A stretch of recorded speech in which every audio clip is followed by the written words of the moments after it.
कुछ दिन पहले ट्रंप की स्टेटमेंट आई थी। दोस्तों नमस्कार। कुछ दिन पहले ट्रंप की स्टेटमेंट आई थी कि हमारी बात चल रही है ईरान के साथ और ये वार रुक जाएगा, और साथ में उन्होंने ये भी कहा कि हम 5 दिन के लिए ईरान के ऊपर अटैक नहीं करेंगे। लेकिन किसी ने ट्रंप की स्टेटमेंट को सीरियसली लिया। हाँ, ये जरूर बात है कि ट्रंप वार को रोकना चाहते हैं, क्योंकि ट्रंप इस टाइम पे पूरे फंस चुके हैं ईरान के वार के अंदर। 28 फरवरी को यूएस और ईरान और इजराइल ने अटैक किया था ईरान के ऊपर, और इनकी जो टोटल टॉप की लीडरशिप है उसको डिसमेंटल कर दिया था। इनको उम्मीद थी कि हमने अब लीडरशिप को खत्म कर दिया, ईरान के अंदर गवर्नमेंट चेंज हो जाएगी, रिजीम चेंज होगी। हुआ कुछ नहीं। फर्स्ट अटैक हुए, इनके इंस्टॉलेशन पे अटैक किया गया ईरान के अंदर, और ईरान ने भी पलटवार किया। लेकिन जब पलटवार किया ईरान ने, उससे अमेरिका की जो रेपुटेशन है टोटली डिस्ट्रॉय होगी। अमेरिका जो बहुत पावरफुल कंट्री है, जिसके पास सारे सिस्टम है, जिसकी नेवी सबसे बड़ी है, जिसकी एयरफोर्स है बहुत बड़ी है, जिसकी आर्मी बहुत बड़ी है, वो कुछ कर नहीं पाया। यूएस के डिफेंस सिस्टम, वो ईरान की मिसाइल्स को रोक नहीं पाए। इससे यूएस की रेपुटेशन टोटली खराब हो गई है, बर्बाद हो गई है। और मुझे लगता है कि गल्फ कंट्रीज का यूएस पे भरोसा भी खत्म हो चुका है। लेकिन इजराइल ने जो काम करना था वो किया, और अल्टीमेटली ट्रंप की जो स्टेटमेंट थी उसके ऊपर ईरान ने भी कह दिया कि हम वार को रोकना चाहते हैं। क्या बात होगी क्या नहीं होगी, और इसके ऊपर ये भी है, आपने सुना होगा पीएम मोदी की स्टेटमेंट। पीएम मोदी ने पहली बार स्टेटमेंट दी पार्लियामेंट के अंदर, और उन्होंने चिंता दिखाई इस वार के ऊपर, और ये कहा सब कंट्री को मिलकर वार रोकना चाहिए। ये भी कहा जाता है पीएम मोदी ने बहुत से लीडर से बात की। और बीच में एक और डेवलपमेंट हुई है कि पीएम मोदी को पुतिन ने रशिया के अंदर बुलाया, मुझे लगता है कि इस वार को रोकने के लिए, और साथ में जो रशिया को वार चल रहा है उसको रोकने के लिए अब बातचीत होगी। लेकिन ये जो बातचीत है, इसके लिए यूएस के वाइस प्रेसिडेंट वीडी वांस और जो ईरान के स्पीकर हैं मोहम्मद बगैर गलीबा, उनकी मीटिंग होगी इस्लामाबाद के अंदर। क्योंकि ईरान के पास कोई रास्ता नहीं जाने का, किसी गल्फ कंट्री के अंदर नहीं जा सकता, वहां से उसकी लड़ाई चल रही है, मिसाइलें चल रही है एक दूसरे के ऊपर, और पाकिस्तान से उसका बॉर्डर रखता है, तो पाकिस्तान सेफ कंट्री रखता है ईरान के लिए भी। और वहां पे वेंस भी जाएंगे और ईरान के स्पीकर भी जाएंगे, और वहां पे बातचीत होगी। अब क्या सिचुएशन बनती थी, क्यों ये वार रोकने की कोशिश की जा रही है? क्योंकि यूएस की रेपुटेशन खराब हो चुकी है, और ट्रंप चाहते हैं किसी ना किसी तरह से वार रुके, मैं यहां से बाहर निकलूं, भागना चाहते हैं वार से। लेकिन किसी ने एक दूसरे कंडीशन पे बात नहीं की। क्या जो यूएस चाहता है कि वो अपना न्यूक्लियर प्रोग्राम खत्म कर दे, लॉन्ग रेंज की मिसाइलें बनानी बंद कर दे, क्या ईरान इस पे मानेगा? साथ में दूसरी तरफ ईरान ने भी कंडीशन रखी है कि जो हमारा डिस्ट्रक्शन किया उसको रिपेयर किया जाए। क्या बात होगी क्या नहीं होगी उसकी तो बात चर्चा बाद में की जाएगी। लेकिन एक और बात है कि ईरान क्यों मान गया। ईरान की जो गवर्नमेंट रिजीम चेंज करने की बात थी उस पर तो ट्रंप फेल हो गए। लेकिन इस टाइम पे 16 कंट्री सामने आ चुकी है, यूरोपियन कंट्री सामने आ चुकी है, और हॉर्मुज को खोलने की बात कर रहे हैं। साथ में इंडिया के शिप्स वहां से पास कर रहे हैं, और इजराइल ने जो ईरान के जो पावर प्लांट्स थे उन पे अटैक करना शुरू कर दिया ताकि लोगों को पावर ना मिले। और साथ में उनकी एक जो खर्ग आइलैंड है जहां से सारा ऑयल लगता है, उस पर उम्मीद की जा रही थी उस पर मैरिज जाएंगे यूएस के, उस पर कंट्रोल कर लेंगे, जो हार्ट माना जाता है ईरान के ARGC का। क्या होगा क्या नहीं होगा इसकी बात करेंगे। हमारे साथ बैठे हैं चर्चा करने के लिए उदय शंकर पानी जी। उदय शंकर पानी जी, आपको क्या लगता है कि वार रुक जाएगा, और रुकेगा तो इसका क्या फायदा होगा, किसको नुकसान होगा, अमेरिका को क्या फायदा होगा, अमेरिका को क्या नुकसान होगा, इंडिया का इसमें क्या रोल रहेगा? Sir, India is going to play a important role, और कर रहा है वो। He is in touch, they are in touch with all the parties, और तीनों से अच्छी बनती है उनके, अमेरिका से भी अच्छी बनती है, इजराइल से भी बहुत अच्छी बन रही है, और इस वक्त ईरान भी हमारे फ्रेंड सर्कल में आ चुका है। तो ये वॉर में सर एक तो चीज समझ आ गई कि Iran is a lot better than what everyone estimated in the art of war. इनको कला आती है किस तरह से नए नए फ्रंट खोलना, किस तरह से झटके देना दुश्मनों को। हालांकि उसका कोई मुकाबला नहीं है with Israel and America in terms of technology and arms, लेकिन वही काम जो $10,000 में कर रहे हैं ये ईरान वाले वो $1,000 वाले ड्रोन में कर रहे हैं, और ड्रोन को मारने के लिए उसके 10 गुना वाले वो आयरन डोम वाले मिसाइल्स फेंक रहे हैं।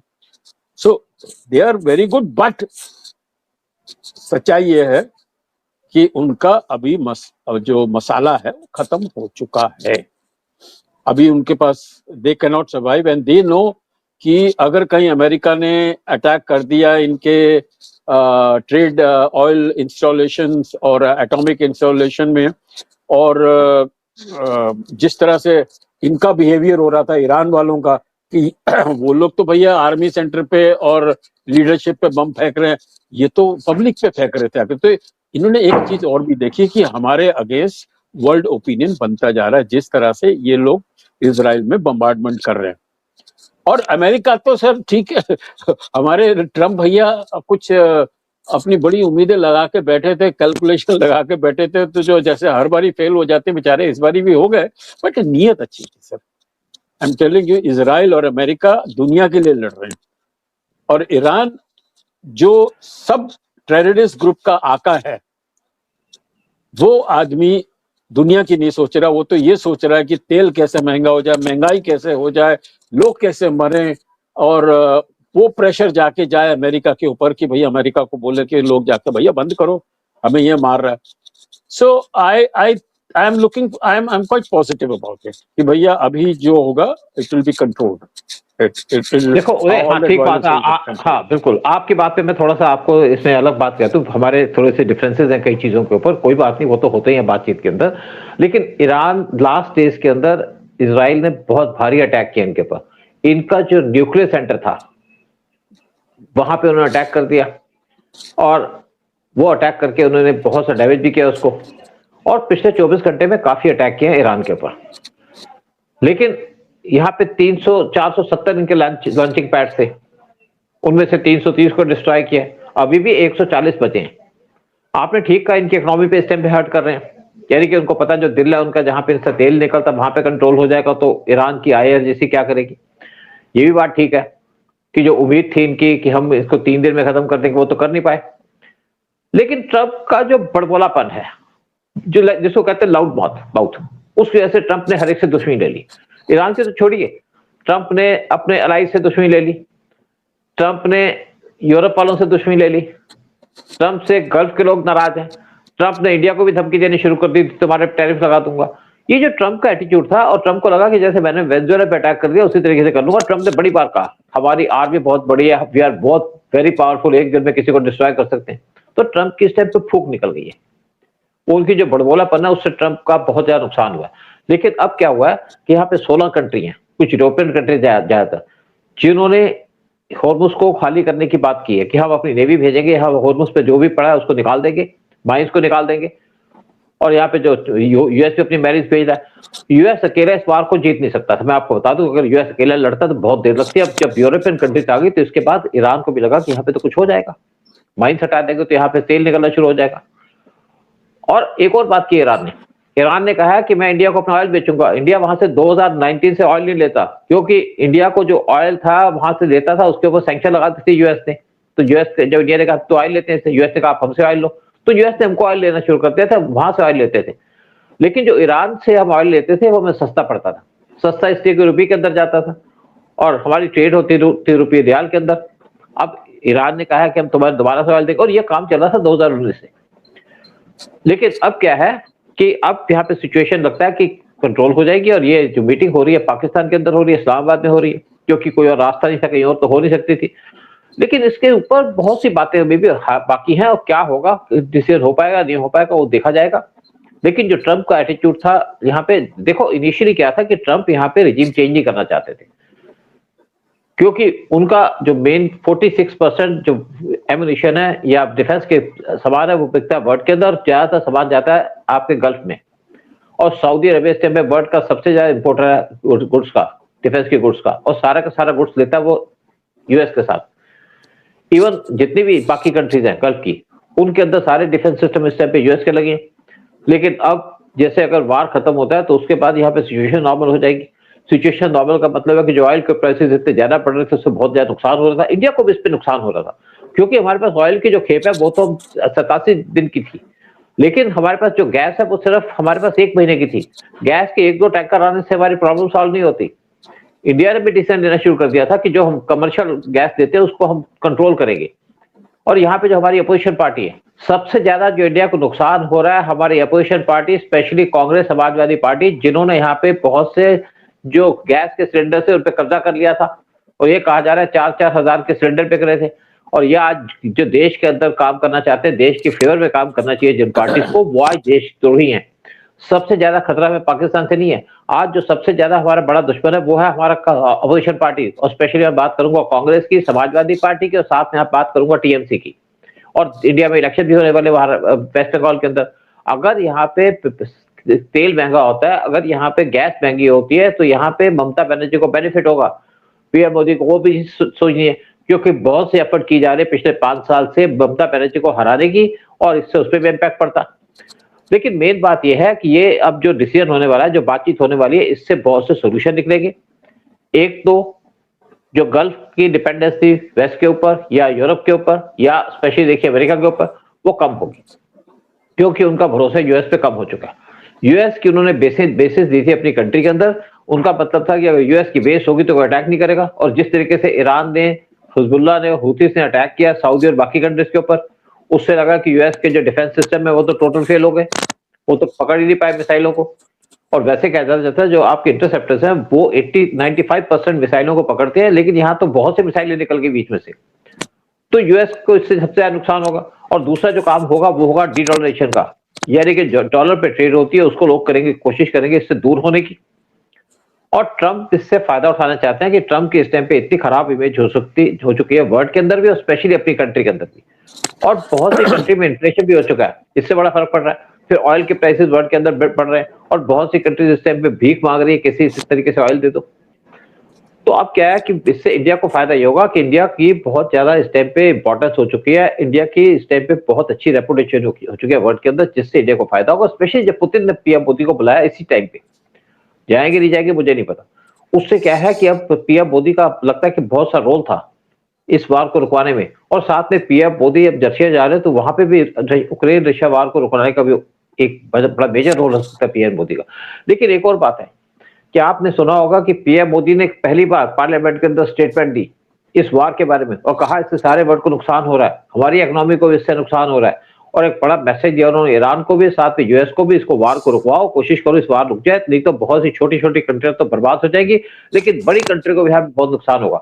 तो पीएम मोदी की जो स्टेटमेंट थी उससे बड़ा इंडिकेशन होता है कि यहाँ पे पीएम मोदी का इंपॉर्टेंट रोल था इस वार को रुकवाने में, और फ्यूचर के अंदर भी उनका बड़ा इंपॉर्टेंट रोल होगा। और बहुत से यूएस के एनालिस्ट वो कह रहे थे पीएम मोदी को आना चाहिए, इस बात को रुकवाना चाहिए, वही है जो इस बात को रुकवा सकते। मुझे नहीं पता पीएम मोदी का क्या रोल है। हाँ आप बताइए, फिर बात करते हैं। सर, मोदी जी ने अपनी स्पीच में एक पॉइंट को बहुत काफी स्ट्रेस दिया और बोला कि this is the time to unite, सबको यूनाइट करके हमें देश की जो प्रॉब्लम्स आ रही हैं उनको टैकल करना है। एंड ऑपोजिशन बिल्कुल उल्टा कर रहा है, ऑपरेशन डिवाइड एंड रूल पे ही चलता है जाके। तो anyway let them do it sir. आज तक मोदी जी जीतते आ रहे हैं, आगे भी जीतेंगे, मोदी है तो मुमकिन है डेफिनेटली। लेकिन सर एक सवाल मैं आपसे करना चाहता हूँ सूद साहब कि जैसे वो बड़बोले हैं, एक और बड़बोला और भिखारी कंट्री है जिसका नाम है पाकिस्तान। ये जो ग्लोबल अभी फियास्को चल रहा है, खिचड़ी पकड़ी जाके, where does this Pakistan stand? You know, they are very good at spoiling the relations with everybody. कोई भी आ जाए सबसे वो रिलेशन बिगाड़ने में उस्ताद है। उनका आज क्या है स्टेटस बताइए। देखिए एक बात तो मैं अप्रिशिएट करूंगा कि जो इस टाइम पे मीटिंग होने वाली है वो होगी इस्लामाबाद के अंदर, क्योंकि बाकी और कोई कंट्री नहीं बची थी जहां पे जा सकते। गल्फ में हो नहीं सकता था, यूरोप के अंदर कोई जाएगा नहीं क्योंकि वहां से भी ईरान और दोनों कंट्रीज के डिफरेंसेस हैं। तो ये इस टाइम पे पाकिस्तान के अंदर हो रहा है क्योंकि उसके पास है। लेकिन पाकिस्तान का जो रोल रहा है, पाकिस्तान ने जिस तरीके से डिफेंस एग्रीमेंट किया था सऊदी के बाद, फिर उसके बाद पाकिस्तान ने जिस तरीके से सऊदी को धोखा दिया, तो पाकिस्तान इस टाइम पे उस स्टेज पे पहुंच चुका कि वहां पे स्टोन एज पे पहुंच चुका है। कहते हैं पाकिस्तान के इतने बुरे हाल है कि वहां पे स्टोन एज में है पाकिस्तान इस टाइम। पाकिस्तान कोशिश फिर करेगा कि कहीं से उसको लोन मिल जाए, कहीं से उसको गैस मिल जाए, हो सकता है कि ईरान इसको थोड़ा ऑयल दे दे, लेकिन फ्री में आज कोई कुछ नहीं देता। यूएई ने पहले पाकिस्तान से कह दिया था जो हमारे $3 बिलियन उसको वापस कर दो, और शायद उसका टाइम भी पूरा हो चुका है। सऊदी ने पाकिस्तान से कहा है कि तुम तो ऐसे लोग हो, तुम्हें तो कोई फ्री में चीज नहीं देनी चाहिए, और जब जो चीज पैसा देते हैं वो देते हैं अपने टैक्स के, जो लोगों का टैक्स होता है उसका पैसा देते हैं। तो वहां से पाकिस्तान को बहुत कम उम्मीद है कि वहां से कुछ मिलेगा।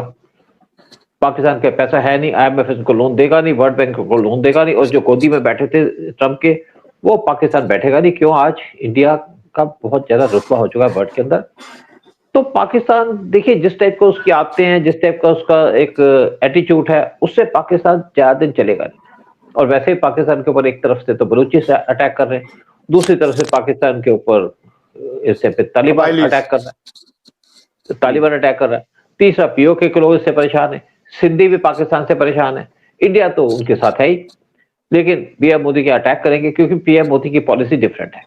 शायद PM मोदी पाकिस्तान पे अटैक ना करे, वेट करेंगे कि पाकिस्तान पे अग्रेसिव एक्शन ले तो हम इन पे अटैक करेंगे, लेकिन जो अगला अटैक होगा पाकिस्तान के ऊपर वो होगा डिसिसिव। क्योंकि अब देखिए, बेसिक बात आती है कि जब से यूएस ने कहा है कि पाकिस्तान से हमें खतरा है, पाकिस्तान के अंदर भी हालात इस टाइम पे खराब हो चुके हैं, और जो पाकिस्तान के फॉरेन एम्बेसडर थे, इंडिया के अंदर हाई कमिश्नर थे वसीफ, उन्होंने जिस टाइप की स्टेटमेंट दिया, क्योंकि वो बहुत क्लोज आए ISI के भी, जिस टाइप की स्टेटमेंट दिया कि हम अगर अमेरिका हम पे अटैक करेगा तो हम इंडिया पे अटैक कर देंगे, इससे इंडिया को भी एक तरीके से खतरा हो चुका है कि पाकिस्तान का क्या हाल हो, इसको खत्म करना चाहिए। मुझे लगता है कि जैसे 1980s और 90s के अंदर एक इजराइल ने कहा था कि पाकिस्तान के न्यूक्लियर असेट्स को खत्म कर देना चाहिए, तो मुझे लगता है जो अगर यूएस को खतरा है, इजराइल को खतरा है, तो ये काम किया जाएगा और पाकिस्तान के न्यूक्लियर असेट्स को खत्म कर दिया जाएगा, तो पाकिस्तान अपनी औकात में आ जाएगा। वैसे भी आपने धुरंधर पिक्चर देखी है, जिस तरीके से धुरंधर पिक्चर के अंदर दिखाया गया है, जिस तरीके से पाकिस्तान को प्रोजेक्ट किया गया है, जिस तरीके से रियलिटी को इस फिल्म के अंदर बड़े अच्छे तरीके से प्रेजेंट किया गया, और ये पिक्चर यूएस के अंदर सबसे ज्यादा देखी जा रही है, सबसे ज्यादा लोग पसंद कर रहे हैं यूएस के भी इस पिक्चर को। तो उससे पाकिस्तान का जो रियल एक फेस है वो तो सामने आ ही चुका है। यूएस के लोग भी इसको अच्छे तरीके से समझ रहे हैं कि पाकिस्तान रियलिटी में क्या है। तो मुझे लगता है कि पाकिस्तान का इलाज होने का टाइम आ चुका है, आज नहीं तो कल, कल नहीं तो परसों, और मुझे लगता है कि इसमें ज्यादा टाइम नहीं लगेगा, क्योंकि पाकिस्तान के न्यूक्लियर वेपन्स को छीनना बहुत ज्यादा जरूरी है। और मुझे लगता है कि जब यूएस को खतरा है तो इजराइल को खतरा है, तो ये काम जल्दी से जल्दी होगा, और पाकिस्तान वैसे ही बर्बाद है इकोनॉमिकली, तो पाकिस्तान के कुछ भी नहीं बचा। चाइना पाकिस्तान को कब तक मदद करता रहेगा। लेकिन पूरे वार में आपको एक बात कहूं कि अल्टीमेटली इंडिया को सबसे ज्यादा फायदा होने वाला है। इंडिया की इमेज है, इंडिया की रेपुटेशन है, और जो ग्लोबल जो आपके गल्फ कंट्रीज हैं वो अभी तक अपने डिपेंड कर रही थी ऑयल के ऊपर, और जो सऊदी के क्राउन प्रिंस हैं वो अपना विजन चेंज कर रहे थे, विजन 2030, जिसके अंदर वो अपने ऑयल के बगैर दूसरी चीजों में शिफ्ट करना चाह रहे थे। मुझे लगता है कि बाकी गल्फ की कंट्रीज भी इसी तरीके से सोचेंगी। वैसे भी हमारा यूएई के साथ एग्रीमेंट हुआ, डिफेंस एग्रीमेंट, जिसके अंदर इजराइल भी है कि इजराइल के इक्विपमेंट बनेंगे इंडिया के अंदर, जिसके अंदर इंडिया की मैन पावर होगी, इजराइल की टेक्नोलॉजी होगी, और साथ में यूएई का पैसा लगेगा, और इससे तीनों कंट्री को फायदा होगा, गल्फ कंट्रीज को फायदा होगा। तो इससे इंडिया का रोल फ्यूचर के अंदर बहुत ज्यादा इंपॉर्टेंट हो जाएगा गल्फ कंट्रीज के अंदर, वो गल्फ कंट्रीज जहां पे कोई जाने को तैयार नहीं था PM मोदी के आने से पहले। आज सूद साहब, इसी सूद साहब, किसी की भी कैलकुलेशन में नहीं था, और स्पेशली अमेरिका झटका खा गया कि इस वॉर के अंदर, इस ऑयल वॉर के अंदर सबसे ज्यादा नोट जो छाप रहा है वो है Putin, Russia. Russia is really minting money right now, क्योंकि उनके अभी एक्सपोर्ट्स भी चालू हो गए हैं, बिकॉज अमेरिका को तो मानना ही पड़ेगा, या नहीं तो वो दुनिया में ऐसी किल्लत हो जाएगी तेल की कि अमेरिका को फिर सब लोग बहुत बुरा भला कहेंगे। तो right now I think one country which is really benefited the most from this war is Russia, and Putin has really उसकी पांचों उंगलियां घी में आ चुकी थी। उधर एक और बात देखिए ना कि इस टाइम पे जैसे वार खत्म होने की बात हो रही है, बातचीत की बात खत्म हो रही है, तो पुतिन ने PM मोदी को कहा आप आइए रशिया के अंदर। नेचुरली बात है, अपना सामान भी बेचना चाहता है, इंडिया के साथ बातचीत भी करना चाहता है, क्योंकि PM मोदी बहुत ज्यादा विजनरी आदमी है, बहुत ज्यादा विजन रखते हैं, और इसीलिए PM मोदी अवार्ड उनको पसंद करता है। तो PM मोदी की जो विजिट होगी, अगर जल्दी से जल्दी होगी, तो मुझे लगता है बहुत इफेक्टिव होगी, और पुतिन इस टाइम पे चाहते हैं कि रशिया यूक्रेन वार रुके, और मुझे लगता है कि वर्ल्ड को भी समझ में आ गया होगा कि अब ये वार रुकना चाहिए, नहीं तो वर्ल्ड के अंदर और ज्यादा सिचुएशन खराब हो सकती है। इजराइल और ईरान का वार तो खत्म होगा, लेकिन दूसरा वार भी खत्म होना चाहिए। लेकिन इसके अंदर प्रॉब्लम यह है कि यहाँ पे रिजीम तो चेंज हुई नहीं, इसराइल तो चाहता था रजीम चेंज हो, होगा लेकिन सर, वो भी होने वाला है। I am telling you it is going to happen, but उसका कोई कॉम्प्रोमाइज है, यू नो, इट इज उदय नॉट अ आउटराइट उदय regime change, there'll be a उदय compromise. उदय ऐसा आपको आज मैं बड़ी क्लियरली बात कह दूं, आप ऐसे नॉर्मल बात कर रहे हो, मैं रहा हूं ईरान के अंदर, मैं ईरान की रिजीम को जानता हूं, ईरान के अंदर की सिचुएशन को जानता हूं। अगर इतने उन पे अटैक हुए तो रिजीम चेंज होती, अगर हो सकती, लेकिन वहां पे 1 करोड़ से ज्यादा लोग, उनकी टोटल पॉपुलेशन है 9 पॉइंट समथिंग करोड़ की, 10 करोड़ की पॉपुलेशन है, जिसमें से 1 करोड़ लोग जो है वो IRGC के हैं, पब्लिक में मिले हुए हैं, और पब्लिक जरूर इनसे परेशान है, जिसकी मुझे बहुत सी चिंता है कि पब्लिक को कुछ नहीं मिलेगा यहाँ पे। लेकिन ईरान को अपना जो न्यूक्लियर प्रोग्राम है उसको खत्म करना पड़ेगा, तभी ईरान प्रॉस्पर करेगा, और IRGC को अपनी प्रॉस्पेरिटी से तो कोई लेना देना नहीं है। रिजीम चेंज का अल्टरनेटिव कोई नहीं है। अगर यहाँ पे रिजीम चेंज का अल्टरनेटिव होता तो वहां के जो राजा है पहलवी, वो यहाँ पे आ भी जाते। अगर आएंगे तो उनको बचाएगा कौन? अमेरिका तो अपने बैलेंस को भेजेगा नहीं। हाँ, आइलैंड पे भेज सकता है, लेकिन मेन लैंड पे तो अमेरिका भेजेगा नहीं, क्योंकि उसको पता है यहाँ पे भेजूंगा तो यहाँ पे हमारे लोग मारे जाएंगे, भीड़ से कोई गोली मार देगा, कहीं से कोई चाकू मार देगा। तो रिजीम चेंज का जो सपना था वो तो नहीं होगा। लेकिन देखा जाए तो ट्रंप ये भी नहीं चाहते रिजीम चेंज हो। ट्रंप चाहते हैं कि यहाँ पे झगड़ा होता रहे, वार चलता रहे, कुछ ना कुछ, ताकि अगर गल्फ के अंदर लोगों को प्रॉब्लम होती है और उनको डर है ईरान से, तो तभी उसका सामान खरीदेंगे। लेकिन देखते हैं कि लोग इस टाइम पे यूएस का सामान खरीदेंगे, यूएस के डिफेंस सिस्टम खरीदेंगे, या वो इंडिया से कहेंगे कि आप हमें प्रोवाइड करो, या इजराइल से कहे वो प्रोवाइड करो, या वो रशिया से कहेंगे अपने S-400 हमें बेचो। अगर रशिया यूक्रेन वार रुकता है तो रशिया अपने आर्म्स की मार्केट के अंदर बहुत फास्टली मूव करेगा। इंडिया ने इनसे 5 S-400 ली थी, जो बहुत इफेक्टिव थी जब ऑपरेशन सिंदूर हुआ। इंडिया ने 5 और सिस्टम मांगे हैं रशिया से कि हमें 5 और सिस्टम दो। फिर हम अपने सिस्टम बना रहे, कुशा सिस्टम बना रहे अपना, हम बाकी भी मिसाइलें बना रहे हैं, बाकी भी हम डिफेंस सिस्टम तैयार कर रहे हैं। तो देखते हैं फ्यूचर के अंदर क्या होगा। लेकिन जहां तक रिजीम चेंज की बात है, वो मुझे लगता है किसी तरीके से पॉसिबल नहीं है, अल्टरनेटिव नहीं है वहां पे कोई। पीपल विद्रोह कर रहे हैं, पीपल विद्रोह कर रहे हैं क्योंकि उनके पास खाने की चीज नहीं है। इवन IRGC के अंदर कुछ लोग इनकी गवर्नमेंट के खिलाफ है, लेकिन करें क्या? गर्दन काट देंगे, 2000 की गर्दन काट देंगे, 10,000 की काट देंगे, 1 लाख की काट देंगे, कोई फर्क नहीं पड़ता उनको। जैसे पाकिस्तान को कोई फर्क नहीं पड़ता, पाकिस्तान भीख मांगे, पाकिस्तान की गवर्नमेंट को कोई फर्क नहीं पड़ता। उनकी मरियम साहब वो तो स्पेशल प्लेन से फॉरेन घूमती हैं, उनके जो आर्मी चीफ है वो भी स्पेशल प्लेन से फॉरेन घूमते, लोग भूखे मर रहे हैं। चलो ठीक है, प्रोग्राम खत्म करते हैं और आपसे कहते हैं कि आप बताइए आपको कैसा लगा प्रोग्राम, और साथ में आपसे रिक्वेस्ट करेंगे चैनल को सब्सक्राइब कीजिएगा। आपके सपोर्ट से हमें बहुत ज्यादा सपोर्ट मिलेगी, अच्छे वीडियो बना पाएंगे, टेक्निकल आदमी को एम्प्लॉय कर पाऊंगा अपने अंदर, ताकि मुझे वीडियो के अंदर और ज्यादा चीजें प्रेजेंट कर पाऊं। और आपसे रिक्वेस्ट करूंगा चैनल को सब्सक्राइब कीजिएगा, वीडियो को शेयर कीजिएगा। जय हिंद, जय भारत। जय हिंद, जय भारत, वंदे मातरम।